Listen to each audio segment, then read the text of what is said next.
Doutora, tudo bem? Olá, professor. Tudo bem? Graças a Deus. Pretendo ficar melhor depois Vai sim, da você nossa. merece tudo de bom aí, viu? Que ótimo. Doutora, como tá as coisas? E a saúde física, mental, tá legal? Com esse caso, a mental tá Eu sei, péssima. eu Eu sei, acredito. eu sei. Não, mas viu, doutora, Eu tô. blindamente. Eu falo que o advogado, quando ganha, nós somos os melhores do mundo. Quando perde, já não presta, né? Não presta, é que nem médico, né? Médico é assim também, né? A nossa Eu falo que profissão.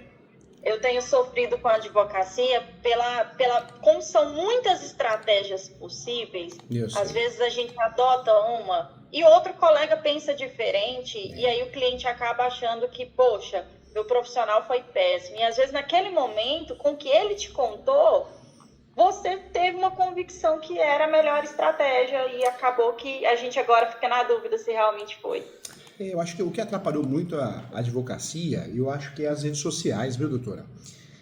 Surgiram, né? Você pegar aula, tem aulas minhas, eu vou gravar na TV Justiça agora de novo, né? Mês 8. Mas tem aula minha na TV Justiça do Saber Direito 15 anos atrás. Então o YouTube, o Instagram não tinha, né? Mas o YouTube era muita aula mesmo, aula raiz. E hoje, o que aconteceu? Apareceu muita gente falando bobagem, vendedor de curso. Você vai ver, nem advogado Recebo é. muito, recebo muito vídeo no Instagram, reels de clientes assim, doutora, assiste esse vídeo que o advogado fulano falou que tá aqui o meu caso, tinha que ser assim, tinha que ser assado. Aí lá, acontece demais, demais. É fogo. Hoje surgiram pessoas que nem advogado é, às vezes é Tribunal de Justiça, analista, técnico ou cartorário. E qual que é o problema? Eles saem explicando as coisas de forma distorcida, que é muito fácil, é muito rápido, que você ganha dinheiro. Então eles fazem mal. Esses sujeitos fazem mal para os advogados, que desenvolvem depressão, ansiedade, porque, poxa, eu fiz o curso lá, o sujeito falou que ganha 20 mil reais, né? E em 30 dias, em 20 dias. Então, está fazendo mal para a classe dos advogados, muito mal mesmo, e está fazendo mal para os clientes, porque os clientes assistem esses vídeos, eles vão cobrar a doutora. Mas, doutora, eu vi um vídeo lá que regulariza fácil no cartório, faça uma ova, né? É fogo, viu? É fogo. É complicado. Mas a gente tem que lidar com Doutor, isso e vamos embora, né? Faz parte. qual que é a minha situação? Cliente chegou no escritório para mim com um compromisso de compra e venda Tá. de um imóvel rural. Na verdade, um contrato de 2 matrículas. Eu vou citar o número das matrículas só para, quando eu continuar a explicação, fazer um pouco mais Tá sentido, bom, porque tá bom, cada vez tem um problema. tá bom. Nós temos a matrícula 21.467, 167. 21.467, e a matrícula 12.331. 12.331. São duas matrículas. Tá anotado aqui. O contrato do cliente é péssimo. Sabe aquele contrato que eu acho que é pior do que o modelinho do Google? Eu sei, mal feito, sem pé sem cabeça, né? Valor total do contrato, 979 mil. Nossa, meu contrato de valor alto. Só aí. Alto, alto. Eles se comprometeram, meu cliente é o que estava comprando, tá? Tá. Meu cliente se comprometeu a entregar uma Land Rover, 4 casas e a pagar 2 parcelas de hipoteca da matrícula 21.467. Tá. Duas parcelas da hipoteca. Ele cumpriu com a entrega do veículo, com a entrega das casas. Até temos um termo onde o vendedor declara que ele recebeu as casas, que recebeu o veículo. Meu cliente, na data correta, passou o valor da primeira prestação da hipoteca. Só que o meu cliente, como não tinha previsão no contrato para quem deveria pagar, ele deduziu que seria descontado da conta do vendedor, e o vendedor o tempo todo falando, tem que me passar o dinheiro, e ele falando, vou passar. Ele fez o repasse da parcela da hipoteca para o vendedor. O vendedor pegou o dinheiro da hipoteca e foi fazer alguma outra coisa da vida. Inclusive confessou no áudio que, olha, eu estava devendo, o banco pegou esse dinheiro para outra coisa, eu vou ir lá pagar a parcela dessa hipoteca, descansa, ok. Ou seja, se empolgou, né? Se empolgou.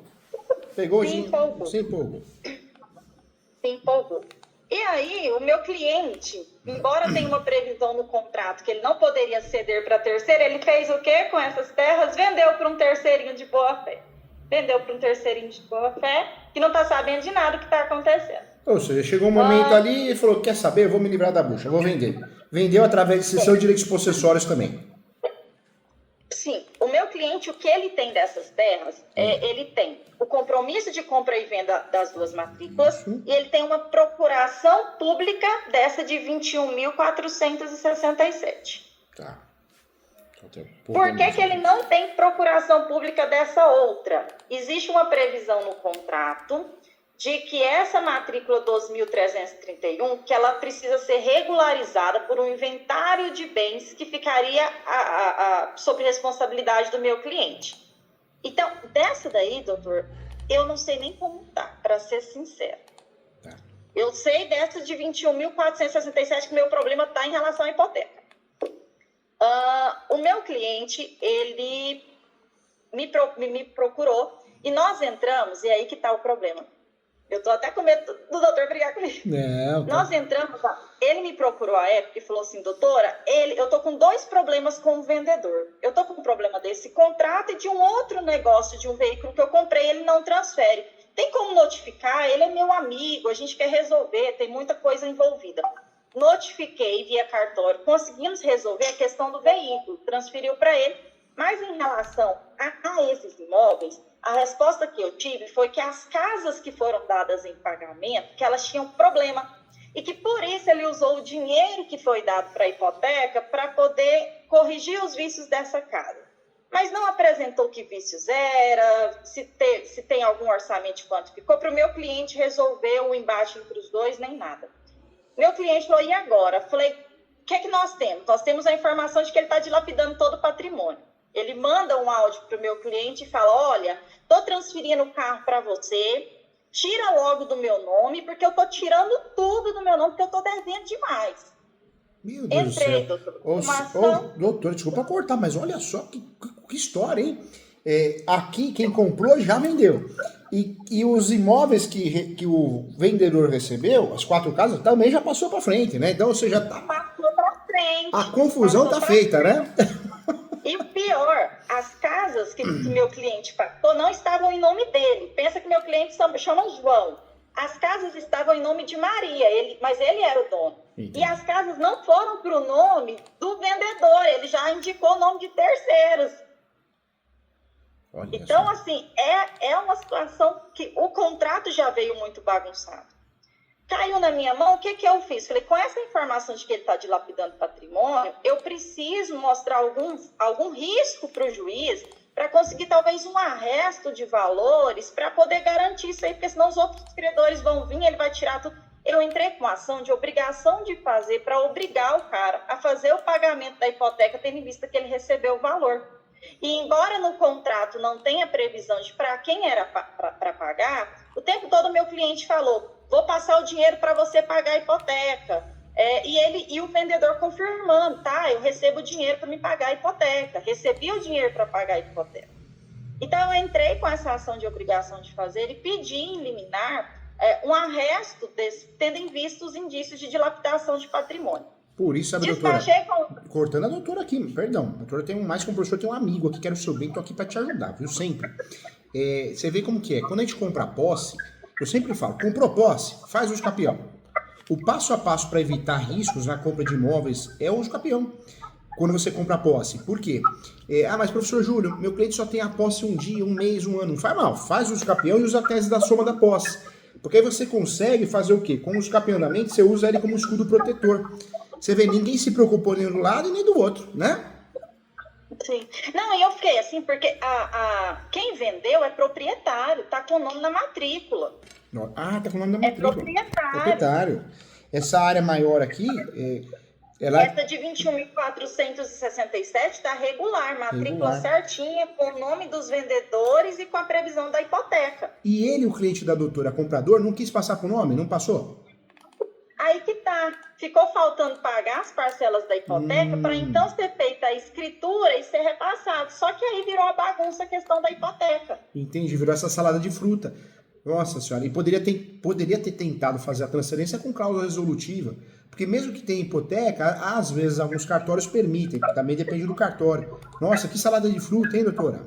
Não, aí piorou. Piorou. Porque aí eu despachei com o juiz, ele falou, doutora, temos indícios de dilapidação de patrimônio aqui, realmente ele está...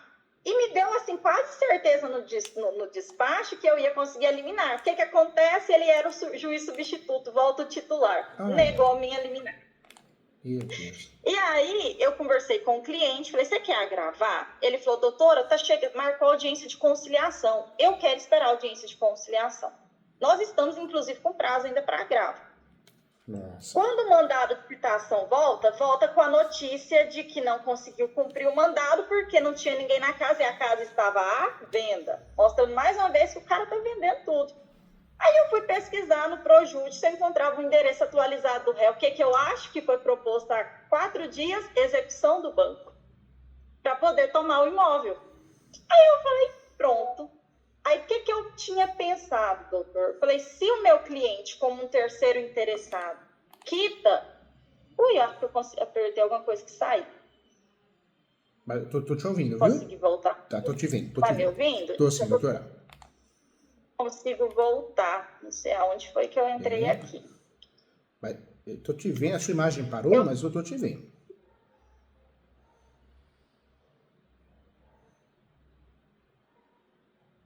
Vou continuar tentando voltar aqui. Mas, doutor, eu até pensei no meu cliente como um terceiro interessado. Eu posso sair do link e entrar outra vez? Claro que pode. Eu vou tirar a doutora do link aqui. Tô te esperando, hein? Volta logo. Peraí que eu vou tirar. Tá.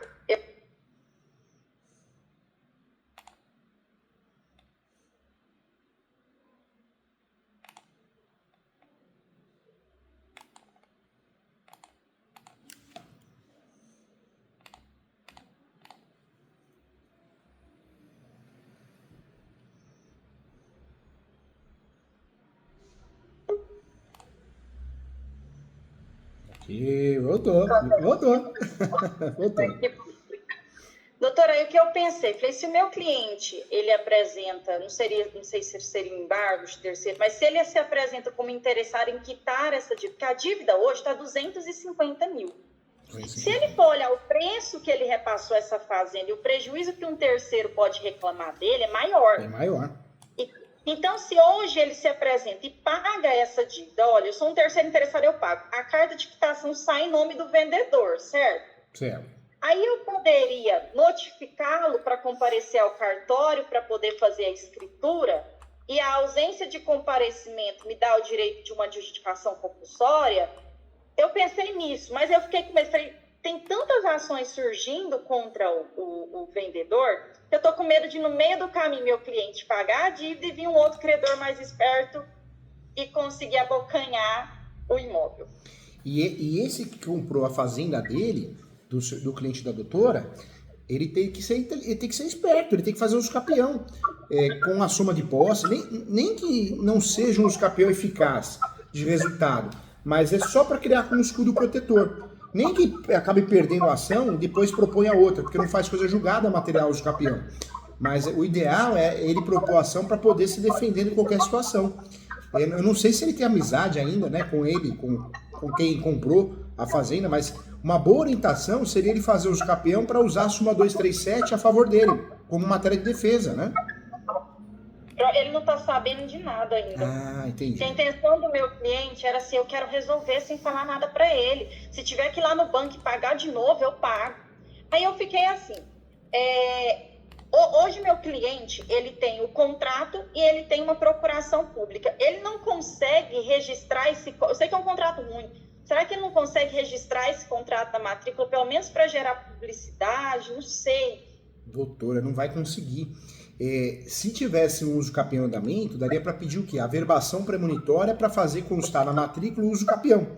Então aí daria. Mas como não tem uso capião, não se fala em uso capião, não consegue registrar, não. Esse contrato não consegue fazer com que ele apareça na matrícula. Pode até fazer um pedido no cartório, mas o cartório vai negar. Com base na lei 6.015. Vai falar que não é detentor de possibilidade de publicidade, né? Entendi. Porque...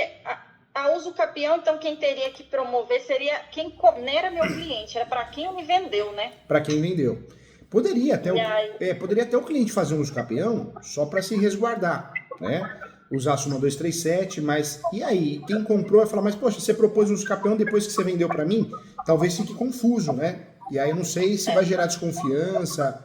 Esse é o problema, né? Porque esse caminho que eu falei para o doutor, mesmo se em uma adjudicação eu pedisse aí uma anotação na matrícula, mesmo assim eu correria o risco, né, do meu cliente pagar. É que eu tô naquela assim, ou ele paga e corre o risco de ter um prejuízo aí de 250 mil, ou ele não paga e ele tem o prejuízo dos 979 mil. Olha, doutora, eu iria nessa primeira estratégia. Ele vai falar, poxa vida, eu vou gastar, mas é o que a doutora falou, é melhor gastar 250 do que gastar 900, né? Então, se ele tem condições financeiras, ou vai se apertar daqui, vai se apertar de lá, valeria muito a pena ele fazer isso, né? Fazer o depósito em juízo desse valor e tentar tirar o gravame da matrícula com esse valor, né? Seria interessante. Porque aí depois ele ganharia um fôlego. Na verdade, não é nem um fôlego, eu acho que eu já teria que entrar logo com a tentativa de conseguir essa escritura. Porque a matrícula vai ficar livre, né? Vai ficar livre. Eu orientaria a fazer o quê? Faz o pagamento, se possível, e faz a adjudicação compulsória. Aí sim vale a pena. Faz a ação de adjudicação compulsória para obrigar o vendedor a transferir para ele. E aí ele usa como argumento que ele já pagou o vendedor, inclusive ele pagou o valor da dívida que gravou a matrícula. Entendeu? Mas aí, para mim entrar com essa adjudicação compulsória, primeiro eu tenho que conseguir uma negativa dele, né? Eu vou ter que notificar ele para comparecer em tal dia no cartório para poder assinar uma escritura. Agora não tem mais, né? Na verdade, a adjudicação compulsória, no passado, tinha a exigência de ter uma averbação, não tem mais, tem até súmula, e tinha a exigência também da notificação, mas também não tem mais. Então, daria para a doutora fazer a ação direto, viu? Direto? Então, Direto. Já perder tempo, já entrava com a adjudicação. Já entrava com a adjudicação. Primeiro, já ia preparando a adjudicação e seria através de um embargo de terceiro que eu faria esse depósito em juízo do valor para o banco? Pode fazer um embargo de terceiro e aí faz o depósito em juízo, informando que é terceiro, de boa fé, está fazendo depósito em juízo porque o interesse é tirar o gravame da matrícula para poder fazer o registro. E aí o que poderia fazer? Entrar em contato com ele para ver se consegue lavrar a escritura pública e fazer a transferência. Se ele falar, não quero porque se vai dar problema, vai dar dor de cabeça, aí faz a adjudicação compulsória. E aí explica para ele que vai fazer a adjudicação compulsória para não assumir o risco das dívidas, entendeu? Entendi. Para não ficar mal com o vendedor, né? Aí aqui nessa adjudicação eu já peço de cara uma liminar para... Seria uma premonitória na matrícula? Para não ficar essa matrícula livre enquanto eu estou entrando com a adjudicação? Pode fazer isso. Pode fazer um embargo de terceiro, faz um depósito de juízo dentro do embargo de terceiro e abre uma preliminar antes dos fatos pedindo uma averbação premonitória para fazer constar na matrícula. A estratégia é perfeita, viu, doutora? A averbação, então, seria já nos embargos? Já nos embargos, em tutela antecipada. Entendi. Caso complexo, viu? Caso complexo. E o que está me fritando a cabeça, digamos assim, foi eu ter entrado com a ação de obrigação de fazer. Talvez eu tivesse que entrar só com pedido de ressarcimento do que ele pagou errado e... Não sei, assim, ele estava ciente do risco do banco e tudo, mas agora eu estou naquela condição. Nós acabamos de entrar com a ação, nós não temos nem citação. Esse processo vai ter que morrer, porque meu pedido se perdeu. Eu vou pedir para condenar um cara a pagar, sendo que meu cliente está querendo pagar agora. Não tem porque jeito. Não tem jeito, a ação vai morrer. E aí eu vou fazer o quê? Eu vou pedir a extinção desse processo? Pede a extinção. Dá para pedir duas coisas. A retirada do gravame, né, que é o pedido principal, requer a retirada do gravame na matrícula, ou dos gravames, uma vez que o valor está depositado em juízo, e a extinção do processo, do outro processo, né, da execução, uma vez que houve o pagamento, né. E menciona... Da minha ação de obrigação de fazer, eu desisto dela. Porque aí perdeu o objeto. Eu vou continuar num pedido para condenar o vendedor a pagar o banco, sendo que eu estou nos embargos, pedindo para o meu cliente pagar. Na verdade, essa obrigação de fazer, o que a doutora pode fazer? Se ele tiver condições de depositar de fato em juízo, a doutora tenta converter em perdas e danos. Faz um pedido informando que houve o pagamento real do valor depositado em juízo. Então, a obrigação de fazer requer a conversão dela em perdas e danos. tenta aproveitar ela, entendeu, doutora? Ele pagou a primeira parcela errado para o cara, vamos assim dizer. Eu conseguiria transformar essa ação em perdas e danos cobrando esse valor que ele acaba. Porque se ele paga para o banco, ele vai ter pago 2 vezes. Porque ele pagou uma vez para o vendedor e agora ele vai tentar pagar para o banco. Será que eu conseguiria? Porque perdas e danos, porque ele tem a obrigação de pagar. E seria por essa prestação a mais que ele pagou direto para o vendedor? Na verdade, a perdas e danos daria até para trabalhar com a tese da regressividade, né? Ou seja, olha, eu paguei sua dívida 250 para salvar o imóvel, então eu quero meus 250 de volta, entendeu? Mas no contrato ele tinha a obrigação de pagar essas 2 prestações. Ele tinha a obrigação de pagar as prestações falando em valores, esse valor daria os 250? No contrato fala em 99 mil, mas fala que esse valor sofreria atualizações e que o comprador estava ciente disso. Ah, tá. Então não tem jeito. Então, assim, ele já tinha obrigação. O que aconteceu é que a primeira parcela, ao invés dele pagar para o banco, ele pagou para o vendedor. Então, ele pagando as 2 parcelas agora para o banco, tem uma parcela aí que ele pagou aí 100 mil reais para o vendedor, que o vendedor sumiu com o dinheiro. Nossa. Ou seja, ele destruiu a ação da doutora mesmo. Ou seja, tem que desistir da ação, porque ela perdeu o objeto de fato. Ou seja, se ele quiser, a doutora pode vender para ele, em relação a instrumentos, a ação de embargos de terceiro, tem que fazer. É uma ação que custa em média de 15 mil reais, 10 a 20 mil reais, né? Tem a outra ação que a doutora pode fazer, que é a adjudicação compulsória. Nesse caso, pelo valor do imóvel, ela tem valor de mercado de 20 até 30 mil. E a outra ação... Eu faria a adjudicação só dessa matrícula 21.467, né? Que eu acho que a outra tem problema de inventário, mas ela não tem hipoteca, não tem risco de banco, nada. Faria a adjudicação só da matrícula 21.467. É isso mesmo. E ele tem que também entender que o caso é complexo, viu? A doutora é corajosa e uma baita advogada, porque o caso é complexo. Muito advogado correria. Não é fácil, não. Aí que tá. O meu medo ele ainda... Eu vou ser sincera, eu cobrei, doutor, na ação de obrigação de fazer, 7 mil reais. 7 mil. É um cliente querido do meu escritório. Eu tô realmente... A minha preocupação esse processo morrendo, ele ainda tá pagando custas parceladas lá. Ele tá pagando meus honorários. É certo, eu tô numa situação psicológica que eu tô querendo devolver tudo que eu recebi para ele, que eu tô querendo... Eu realmente estou com medo de ter errado. Escuta aqui que você ganhou mais que um professor, você ganhou um amigo para a vida. O que você precisar, eu tô aqui, sempre. Marca a mentoria, se vier para São Paulo, vem tomar café comigo aqui no bairro do Piranga, aqui no escritório. Nós temos que ser fortes. Eu acho que nós temos que ser honestos, corretos, né? Nunca prometer causa ganha. Tem muito colega que fala, é causa ganha, não existe, né? Depende de um terceiro, um juiz. Mas, doutora, olha que a doutora já trabalhou, né? A doutora já trabalhou, já pesquisou, já estudou, fez mentoria aqui comigo. Ou seja, não, ele tem que entender que o processo, né, é dinâmico. Naquele momento, a obrigação de fazer, ela era correta, claro que era.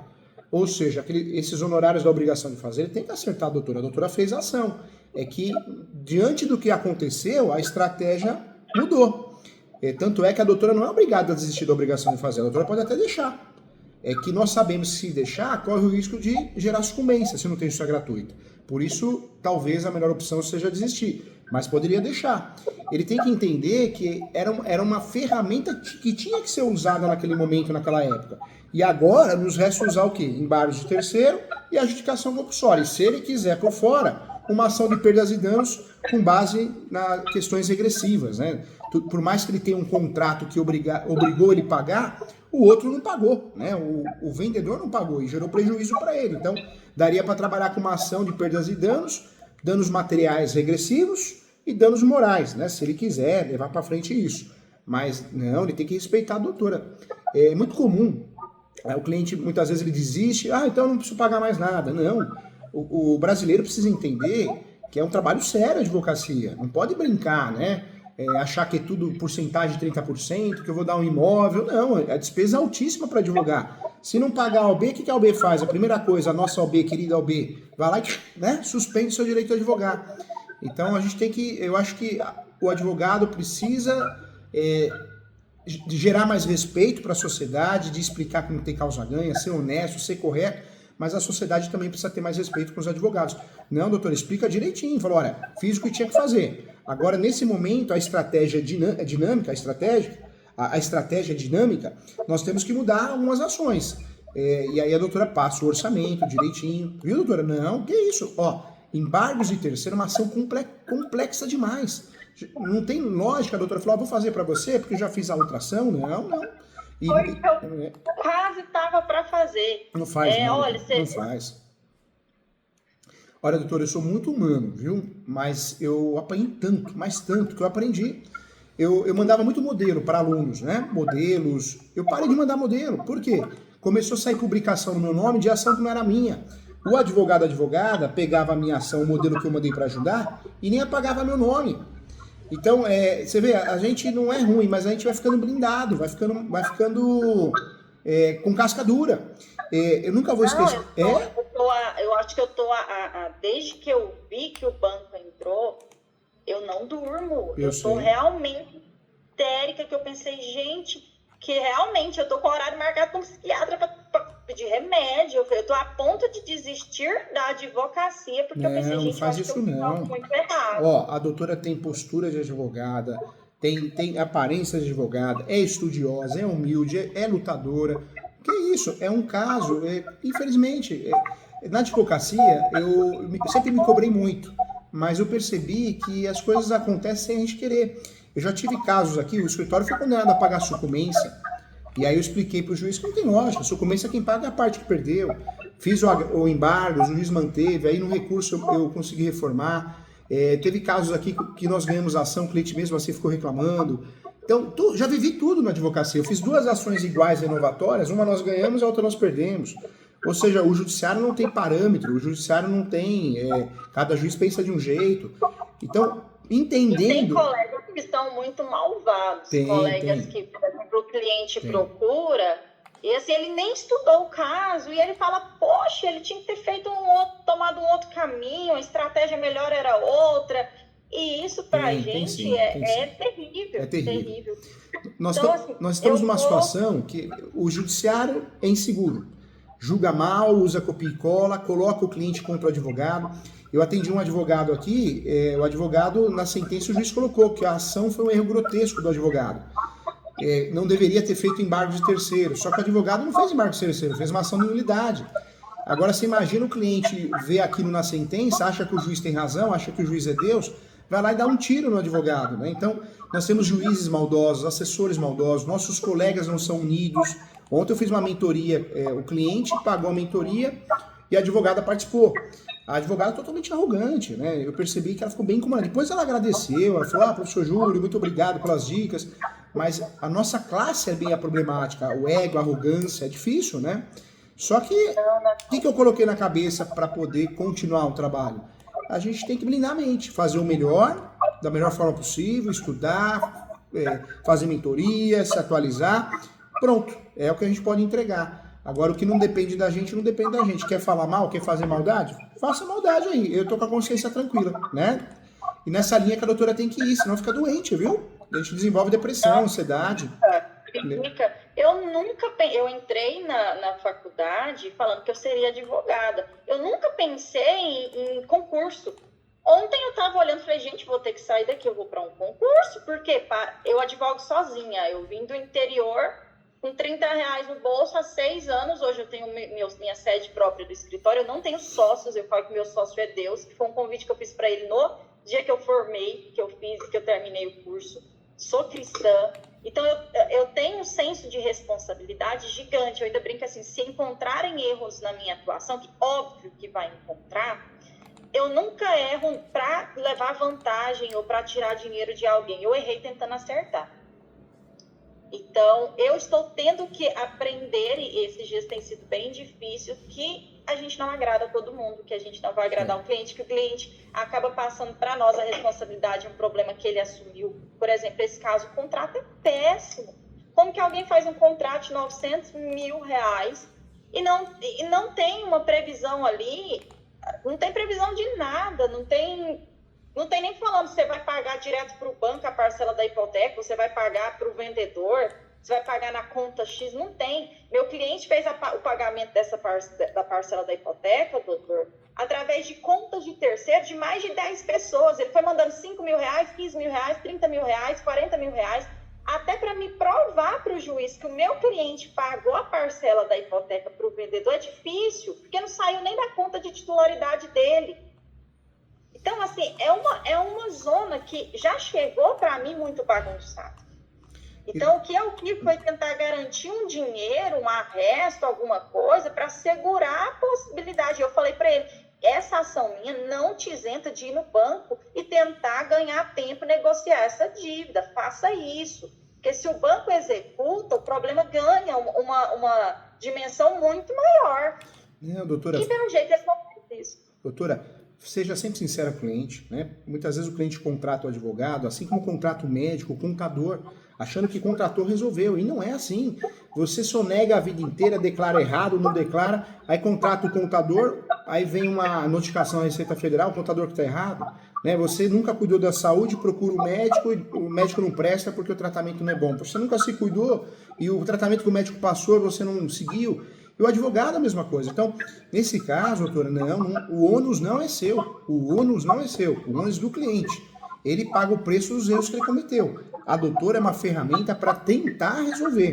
Nós somos meio. Guarda isso, doutora. Nós somos meio e não fim. Fala para o cliente, fala, olha, você me procurou numa situação muito difícil, muito ruim, muito complexa, um contrato muito ruim. No primeiro momento, fizemos a obrigação de fazer. Diante do andar da carruagem, a estratégia tem que ser mudada. Hoje nós temos que fazer embargos para você poder depositar em juízo, a gente conseguir tirar o gravame da matrícula e evitar o pior, evitar até que você tenha que devolver o dinheiro para quem você vendeu, que é um valor muito maior. Você tendo condições de fazer isso é o melhor caminho e temos que fazer uma outra ação, que é a adjudicação compulsória, para você conseguir o registro dessa propriedade. Você conseguindo o registro dessa propriedade, por mais que você já tenha vendido a posse para outro, você consegue vender o registro para essa pessoa. Nada impede de você procurar essa pessoa e falar, olha, eu judicialmente ganhei o direito de ter o registro, eu te vendi a posse.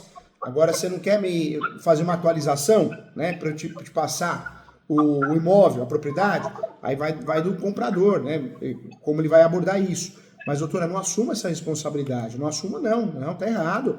Sabe? Aí te faz mal, gera uma ansiedade, uma depressão, e não vale a pena, porque se a doutora ficar doente, algo acontecer, tudo continua, sabe? O enrolado continua enrolado, o juiz continua indo no fórum, o advogado que é maldoso continua fazendo maldade, então não vale a pena a nossa saúde física, mental, nossa paz de espírito, não vale a pena.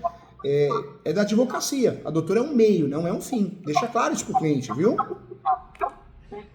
Doutor, e eu desistindo da obrigação de fazer, o pagamento parcelado das custas dele permanece, né? Permanece.